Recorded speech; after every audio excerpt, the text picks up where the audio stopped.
Shalom jemaat sekalian, apa kabar hari ini? Jumpa lagi dalam renungan makna Prapaskah yang bertemakan pengampunan yang mengubahkan. Sebelum kita membaca dan menemukan firman Tuhan, mari kita berdoa. Tuhan, terima kasih untuk hari ini. Kami bersyukur ada hari demi hari kami boleh berjalan di dalam kasih karunia Tuhan. Dan saat ini ya Tuhan, kami mau mendengarkan, merenungkan, dan kami mau rindu tidak hanya itu saja, tapi kami rindu untuk melakukan firman-Mu dalam hidup kami. Pimpin kami ya Tuhan, dalam nama Tuhan kami Yesus Kristus. Amin. Mari kita membuka bagian firman Tuhan dalam Injil Yohanes pasal yang ke-8 ayat yang ke-11. Injil Yohanes pasal 8 ayat 11 yang berbunyi demikian. Jawabnya, "Tidak ada Tuan." Lalu kata Yesus, "Aku pun tidak menghukum engkau. Pergilah dan mulai sekarang jangan berbuat dosa lagi." Bapak Saudara, kita tahu teks ini adalah teks di mana Tuhan Yesus sedang bertanya jawab. Bahkan Tuhan ada dalam satu peristiwa yang cukup menegangkan antara perempuan yang kedapatan berzina dan Tuhan Yesus. Tapi mari kita coba bayangkan jika kita adalah perempuan yang dicatat oleh Injil Yohanes ini. Apa yang ada dalam hati kita? Apakah senang? Oh pasti. Bahagia? Lega karena lolos dari maut akibat rajam? Pastilah. Bersyukur? Itu juga jelas. Berjanji untuk tidak mengulangi kesalahan? Oh iya, itu pasti.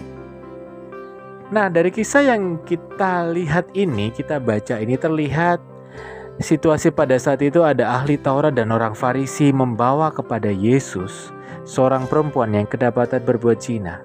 Kok mereka bisa tahu ya? Tapi mereka melakukannya hanya ingin melihat reaksi dan mencari-cari kesalahan Yesus.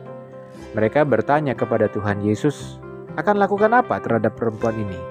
Karena pikir mereka, bila Yesus menyarankan untuk menghukum sesuai dengan hukum Taurat, mereka akan mengatakan bahwa Yesus ini tidak punya kasih. Namun, bila Yesus membebaskan perempuan itu, jelas para ahli Taurat dan orang Farisi akan menuduh Yesus melanggar hukum Taurat yang tegas mengatakan bahwa pezina harus mati dilempar batu. Tapi apa respon Tuhan Yesus? Ternyata nggak sesuai harapan netizen loh. Reaksi Tuhan Yesus di luar dugaan. Bahkan Yesus balik bertanya, siapa di antara mereka yang membawa perempuan ini yang merasa tidak berdosa? Maka orang itulah yang pertama kali melempar batu. Apa yang terjadi? Yesus dan perempuan itu menantikan lemparan batu pertama. Hening lama berlalu. Ternyata satu persatu semua pergi. Semua tidak jadi melempar batu karena tahu diri bahwa mereka pun berdosa. Alkitab mencatat bahwa para ahli Taurat dan orang Farisi itu pun mulai meninggalkan Yesus dan perempuan itu satu persatu, mulai dari yang tertua. Mereka sadar bahwa tidak ada seorang pun di antara mereka yang tidak berdosa. Perempuan tersebut tetap diam di tempatnya. Mungkin dalam benak perempuan itu pasti sudah pasrah, karena ia sudah ditangkap oleh para ahli Taurat dan orang Farisi, dan kemudian dibawa kepada Yesus. Mungkin perempuan ini juga sudah menyiapkan dirinya, andai kata dia akhirnya dilempari batu sampai mati. Tapi ia tidak pernah menyangka bahwa ketika dirinya dibawa kepada Yesus, justru di situ ada kesempatan kedua baginya. Tuhan Yesus bertanya, "Hai perempuan, di manakah mereka? Tidak adakah seorang yang menghukum engkau?" Perempuan itu menjawab, "Tidak ada Tuhan." Dari sini, mungkin kita masih berpikir, Yesus juga adalah sama dengan para ahli Taurat dan orang Farisi yang akan menghukum dirinya. Perempuan ini mungkin akan berpikir begitu. Tapi justru Tuhan Yesus yang memang penuh dengan kasih, ia pun akhirnya berkata, "Aku pun tidak menghukum engkau. Pergilah dan jangan berbuat dosa lagi mulai dari sekarang. Nah, kepada perempuan itu Tuhan Yesus juga dengan tegas bahwa ia juga tidak mau menghukum dan mengingatkan perempuan itu bahwa setelah ini jangan berbuat dosa lagi. Bisa jadi dalam benak perempuan itu pasti lega karena mendapatkan kesempatan kedua. Memang Alkitab tidak menceritakan kisah selanjutnya. Apakah perempuan itu benar-benar pergi dan bertobat atau akhirnya pergi dan kembali lagi berbuat zina.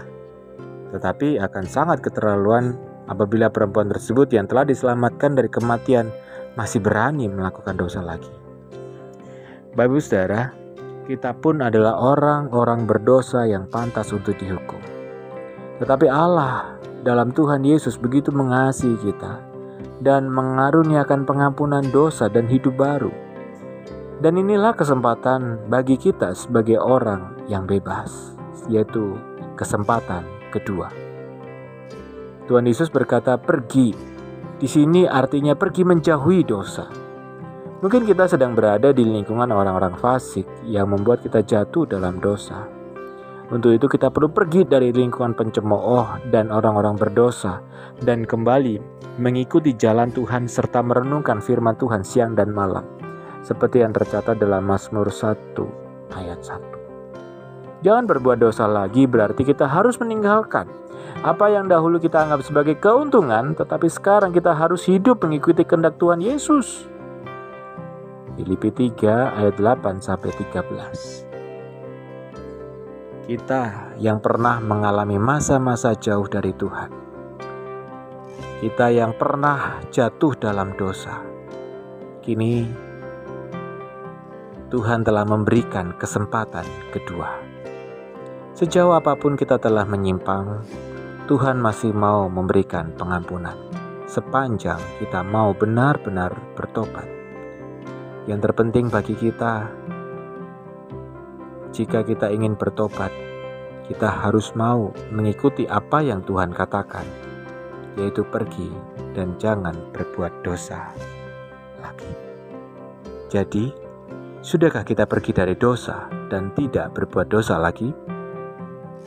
Karena sejatinya, pengampunan yang sudah diterima dari Allah harusnya mengubahkan hidup kita menjadi baru. Mari kita berdoa. Bapa kami di surga, terima kasih atas pengampunan-Mu yang memberikan kami kesempatan kedua. Ampuni kami ya Tuhan, jikalau hari-hari kami seringkali tergoda untuk kembali dalam hidup yang lama. Tuhan tolong kami, agar kami boleh melewati hari-hari, secara khusus di dalam masa prapaskah ini kami boleh menghayati betapa berharganya kasih karunia-Mu dalam hidup kami.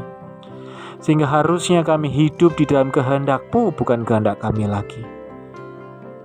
Tuhan pimpin kami, mampukan kami melakukan firman-Mu. Hanya di dalam nama Tuhan kami, Yesus Kristus, kami berdoa dan menaikkan syukur. Amin. Selamat menjalani aktivitas, dan jangan lupa makan buah dan sayur.